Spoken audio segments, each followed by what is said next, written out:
নমস্কার বন্ধুরা, আমি মানস বিশ্বাস দ্য বং ইন্সপিরেশন ইউটিউব চ্যানেলে তোমাদের সবাইকে স্বাগত জানাই। আশা করি তোমরা সবাই সুস্থ আছো এবং ভালো আছো। তা চুক্তিভিত্তিক কর্মীদের জন্য একটা ভীষণ সুখবর।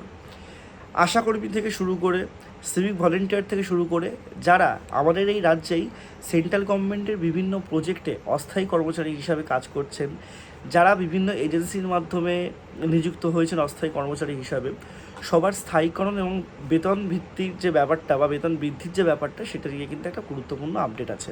তো আজকের ভিডিওটাই শেষ পর্যন্ত আপনারা দেখবেন এবং অবশ্যই চ্যানেলটা সাবস্ক্রাইব করে রাখবেন। আমার চ্যানেলে কিন্তু অথেন্টিক আপডেট আপনারা পাবেন।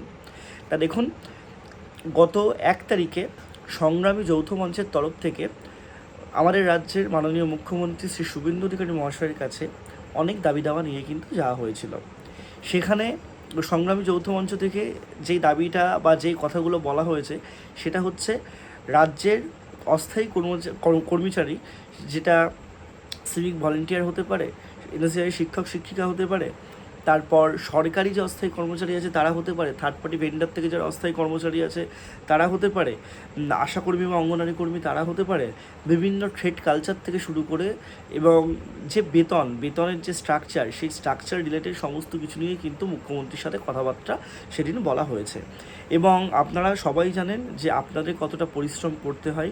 যেখানে কোনো কাজ না করেও কেউ 3,000 টাকা ভাতা পেয়ে যায় বা 1,500 টাকা ভাতা পেয়ে যায়, সেখানে আপনারা ঘন্টার পর ঘন্টা, দিনের পর দিন, বছরের পর বছর কাজ করে কিন্তু আপনাদের সেই স্থায়িত্বটা আসে না, আপনাদের সেই বেতনটা হয় না।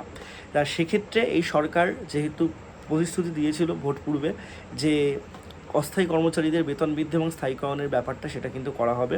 তা সংগ্রামী যৌথ মঞ্চ থেকে এটাই মুখ্যমন্ত্রীকে বলা হয়েছে যে যারা ন্যাশনাল বা কেন্দ্র সরকারের সমস্ত প্রজেক্টে কাজ করছে অস্থায়ী কর্মচারী হিসাবে, অন্যান্য রাজ্যে যেরকম বেতন কাঠামো সেরকম বেতন কাঠামো যাতে দেওয়া হয় এবং চুক্তিভিত্তিক যারা সরকারি কর্মচারী আছে, যারা সিভিক ভলেন্টিয়ার্স থেকে শুরু করে যারা অন্যান্য যারা আছে তাদেরও স্থায়ীকরণ এবং যে বেতন বৃদ্ধির সেই বিষয়টাই যাতে দেখা হয়।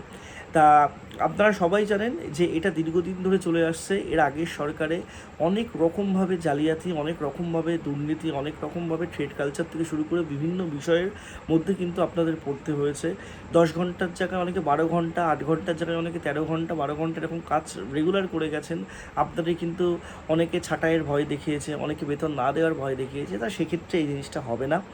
আপনারা সবাই এটাও জানেন যে আগামী 22শে জুন অন্তর্বর্তী বাজেট কিন্তু আছে। সেই বাজেটে কিন্তু আপনাদের যে স্থায়ীকর বা বেতন বৃদ্ধির যে ব্যাপারটা, সেই ব্যাপারটা কিন্তু অবশ্যই একটা মূল্যবান জায়গা উঠে আসছে। যেমন নতুন শূন্যপদেরও দরকার, সেরকম আপনাদের স্থায়ীকরণ বা বেতন বৃদ্ধির ব্যাপারটাও কিন্তু দরকার। এর আগে আপনারা জানেন যে ন্যাশনাল হেলথ মিশনের তরফ থেকে অনেকে কিন্তু মুখ্যমন্ত্রীর দরবারে গেছিলেন।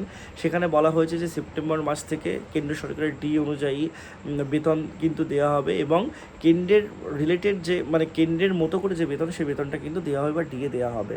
তাই এটা কতটা হবে সেটা কিন্তু এই বাজেটেও আপনারা দেখতে পারবেন বা প্রতিফলিত হবে। তো অবশ্যই আমার চ্যানেলটার সাথে যুক্ত থাকুন, আপনাদের জন্য কিন্তু সুদিন আসছে এবং আপনাদের কথা কিন্তু এই সরকার কিছুটা হলেও শুনবে। ঠিক আছে, সবই হয়তো আপনারা 1 সেকেন্ডের মধ্যে পাবেন না বা একবার পাবেন না, কিন্তু